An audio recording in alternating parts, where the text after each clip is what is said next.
समिती या ठिकाणी होती। पहिला टप्पा म्हणून आता रस्ता आणि त्याचं कामकाज त्या ठिकाणी सुरू आहे। त्याचबरोबर शिरोळ तालुक्यातलं कामकाज त्या ठिकाणी सुरू झालेलं आहे। शिरोळ तालुक्यातल्या शिवराज्य भवनचं, वडगावचं त्या ठिकाणी सुरू झालेलं आहे। उपरीचं काही दिवसातच त्याचं त्या ठिकाणी सुरुवात होईल। तालुक्यातल्या प्रत्येक विभागामध्ये आम्ही त्याच्या बाबतीतली या ठिकाणी तयारी केलेली आहे।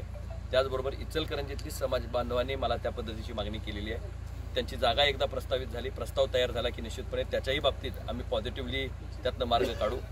आज मला मनापासूनचा आनंद होतोय की अतिशय गतीनं या ठिकाणी काम चालू आहे आणि कुठल्याही तालुक्यातल्या शिवराज्य भवनला पैसे कमी पडणार नाहीत याची खबरदारी आम्ही या ठिकाणी लोकप्रतिनिधींनी घेतोय। मी मनापासून आज या सगळ्या उपक्रमाला प्रशासनातले सर्व अधिकारी, विशालजी पाटील असतील, त्यांचे सर्व सहकारी, आमचे सर्व नगरसेवक असतील, इथले तालुक्यातली सगळी मराठा समाजाची बॉडी असेल, या सगळ्यांनी अतिशय अहोरात्र प्रयत्न करून त्यांच्या स्वप्न आज या निमित्तानं साकार होतं आणि त्याचा दुवा म्हणून काम करण्याची संधी मला या ठिकाणी मिळते।